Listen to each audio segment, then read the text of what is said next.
আলাইকুম। মাদ্রাসার সকল শিক্ষক কর্মচারীদের জন্য আজকে নাম সংশোধন ও এর সম্পর্কিত নাম, বয়স বা অন্যান্য সংশোধন সম্পর্কিত তথ্য উপস্থাপন করব। এখানে গুরুত্বপূর্ণ বিষয় হচ্ছে চিঠি।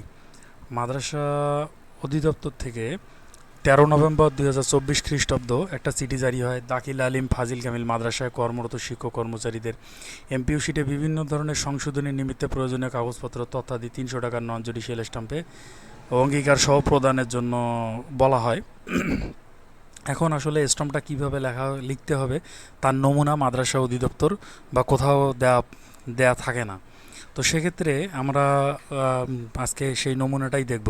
এর পরবর্তীতে আরও একটি চিঠি করে তারা 4 মার্চ 2025 খ্রিস্টাব্দ, যেখানে এমপিও শিটের সংশোধনের প্রয়োজনের নিমিত্তে তথ্য চাওয়া হয় এবং তথ্যে বলা হয় যেমন পদবী ও বিষয় সংশোধনের ক্ষেত্রে প্রয়োজনীয় কাগজপত্র, সেখানে 300 টাকার স্টাম্প।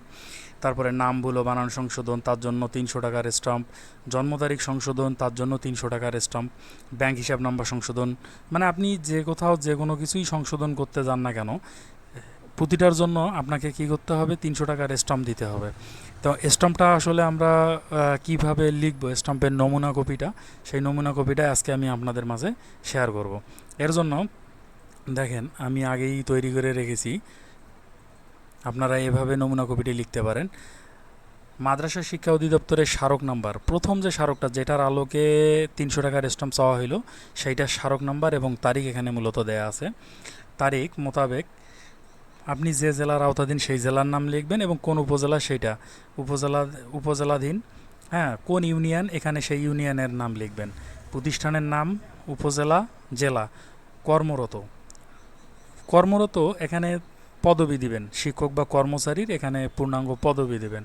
তারপর বলা হচ্ছে জনাব, তারপরে সেই শিক্ষক বা কর্মচারীর নাম দিবেন, সেটা বিদ্যমান কি কি সংশোধন প্রয়োজন। যদি নাম হয় তাহলে নাম সংশোধনের জন্য, যদি জন্ম তারিখ হয় তাহলে এখানে লিখবেন জন্ম তারিখ, যদি ইন্ডেক্স নাম্বার হয় তাহলে এখানে ইন্ডেক্স নাম্বার লিখবেন, যদি অন্য কোনো সংশোধন হয় ব্যাংক অ্যাকাউন্ট তাহলে এখানে লিখবেন প্রয়োজনীয় কাগজপত্র ব্যবস্থা গ্রহণের অঙ্গীকারনামা।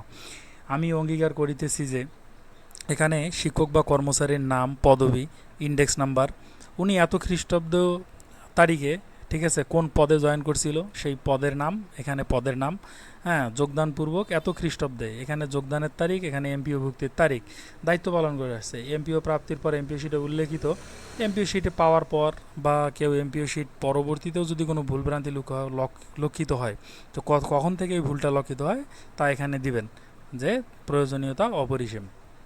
এর পরবর্তীতে ছক আকারে তথ্য দিতে হয় 2 নম্বর পেজে। ছক আকারে ওই শিক্ষক বা কর্মচারীর এখানে লিখবেন, যদি সহকারী শিক্ষক বাংলায় লিখবেন যে ছক আকারে সহকারী শিক্ষক বাংলা এর তথ্য নিম্নরূপ। যদি চতুর্থ শ্রেণীর কর্মচারী হয় চতুর্থ শ্রেণীর কর্মচারী লিখবেন, যদি কম্পিউটার অপারেটর হয় লিখবেন কম্পিউটার অপারেটর।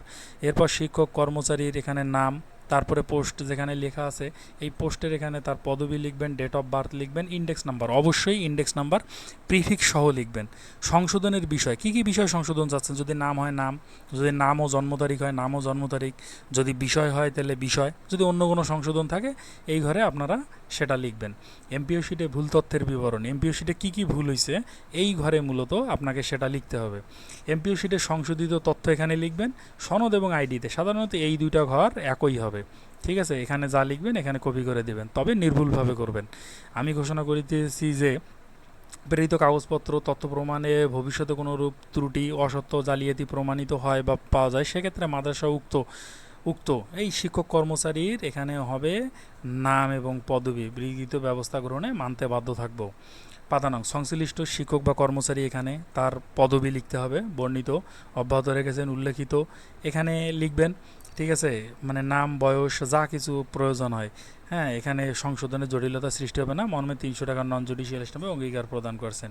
উক্ত শিক্ষক বা কর্মচারীর নাম এবং পদবি এর সঠিক তথ্যটা এখানে দিয়ে 300 টাকায় স্ট্যাম্পে আপনারা অঙ্গীকার করবেন। তবে এই অঙ্গীকারে আপনাদের কোনো সিগনেচার থাকবে না, এখানে সিগনেচার করবে, এখানে ডান দিকে সিগনেচার করবে অবশ্যই প্রতিষ্ঠান প্রধান এবং বাম দিকে করবে সভাপতি, উনি সভাপতি অগ্রায়ণ করবেন। তো এইভাবেই মূলত স্ট্যাম্পটা তৈরি করতে হবে। এখন এর পূর্বে আপনাদেরকে যা কাজ করতে হবে, দেখেন প্রতিটা আবেদনের সঙ্গে বলা আছে,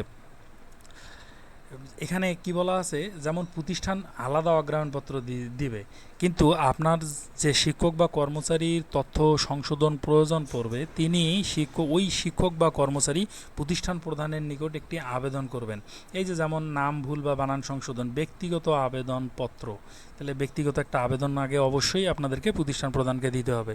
এবং বোর্ডে যখন আপনারা হাতে হাতে কাগজ জমা করবেন তখন অবশ্যই এই তথ্যটি আপনাদেরকে কী করতে হবে, ওই আবেদনটি যে প্রতিষ্ঠান প্রধানের কাছে করেছিলেন সেই আবেদনপত্রটা দিতে হবে। প্রতিষ্ঠান প্রধান অগ্রহণ করবে।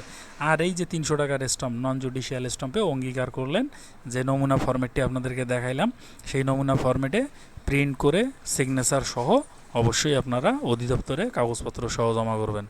ধন্যবাদ সবাই।